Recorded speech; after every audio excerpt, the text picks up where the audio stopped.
Assalamualaikum warahmatullahi wabarakatuh.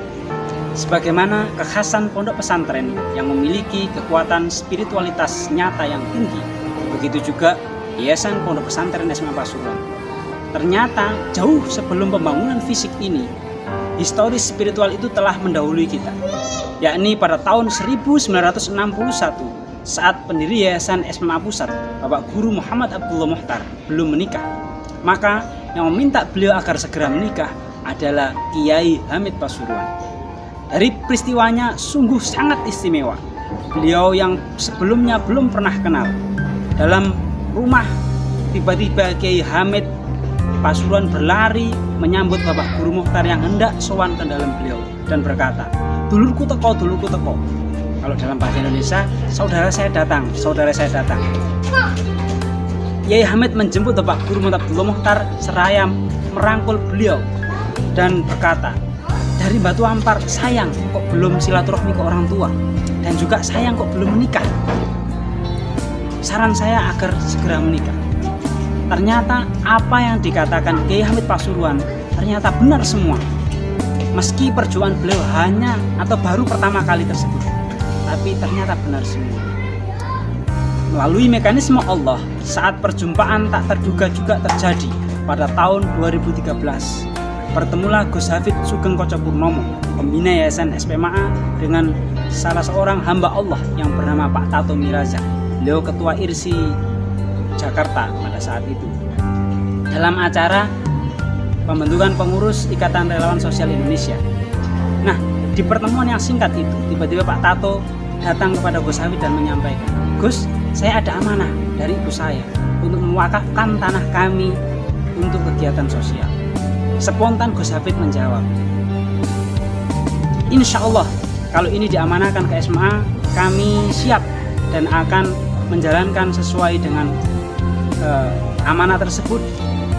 Sebagaimana yang menjadi konsentrasi Yayasan SPMA sejak berdiri, maka fokus kegiatan kami pada 3 sektor, yakni kesejahteraan sosial, pendidikan dan pesantren, dan yang ketiga adalah pelestarian lingkungan hidup, atau disingkat SODIKLING, sosial, pendidikan, dan lingkungan. Dalam hal pendidikan dan pondok pesantren, SMA menyelenggarakan pendidikan mulai jenjang tingkat dasar, yakni madu atau kami singkat sebagai madrasah dini usia, hingga TK, MI, dan MTS, MA, madrasah aliyah, dan yang terakhir kita alhamdulillahirabbil alamin, atas kuasa Allah SMA Pasuruan baru saja meluluskan 34 wisudawan wisudawati kerjasama SMA Pasuruan dengan salah satu lembaga atau universitas di Indonesia, dan selanjutnya akan terus berlanjut. Yang kedua, program sosial atau kesejahteraan sosial. Alhamdulillah SMA mulai sejak awal mendirikan pelayanan sosial baik dalam asrama maupun di luar asrama, jadi melakukan pendampingan atau advokasi pemberdayaan sosial masyarakat atas kebutuhan sosial tersebut. Di luar itu, SMA juga memiliki satuan program namanya Santana, Santri Tanggap Bencana, 1 kali 24 jam. Insya Allah jika SMA atau Santana dibutuhkan, kami hadir di tempat lokasi. Dan yang ketiga adalah pelestarian lingkungan hidup. Sejak berdiri SMA Pasuruan, kita mulai merintis menanam padi organik di tanah milik Yayasan SMA. Pelan-pelan kita mulai juga sambil mengedukasi masyarakat agar peduli lingkungan, bagaimana pola hidup sehat dan seterusnya. Di samping itu juga SMA melakukan penghijauan dengan pemberian bibit pohon kelengkeng kepada masyarakat. Jadi di samping SMA memiliki kebun kelengkeng, rencana ini hendak ingin dijadikan sebagai wisata desa kelengkeng dengan diberikan pohon kelengkeng di tiap masyarakat.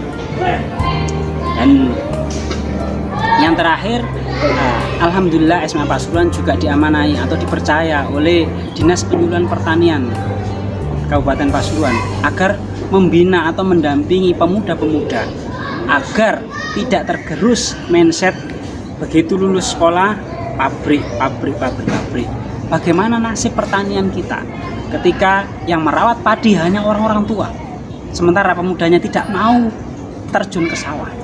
Nah, di situ SMA diminta agar mendampingi para pemuda agar mau pergi ke sawah, cinta atau bangga menjadi seorang petani. Dari sisi legalitas, alhamdulillahirobbilalamin, SMA Pasuruan secara resmi memiliki izin operasional dari Kemenak Republik Indonesia Pondok Pesantren. Lalu dalam pendidikan formal, alhamdulillah SMA juga memiliki izin operasional resmi dari Dinas Pendidikan Kabupaten Pasuruan untuk TK Madu Bibian Tari. Dan untuk kegiatan sosial, alhamdulillah kita juga memiliki izin operasional resmi berupa Lembaga Kesejahteraan Sosial Anak LKSA, Panti Asuhan Pancasila. Dan di antara keunikan atau keistimewaan Yayasan SMA Pasuruan ini adalah santrinya tidak hanya siswa belajar saja, tapi santri-santri yang berada di sini itu adalah mulai dari balita sampai lansia. Di sini kita terima, tidak membatasi jenis usia atau segmentasi usia atau kalangan masyarakat tertentu, tidak. Semuanya kita terima. Bagi kami, pendidikan terbaik adalah pendidikan tanpa seleksi. Semuanya diterima, mulai balita sampai lansia diterima. Sebagaimana pendidikan Rasulullah Muhammad SAW, siapapun yang hendak belajar mengaji kepada Rasulullah, semuanya diterima. Seperti itu yang kami adopsi di SMA Pasuruan ini. Mungkin itu dari kami, semoga bermanfaat. Assalamualaikum warahmatullahi wabarakatuh.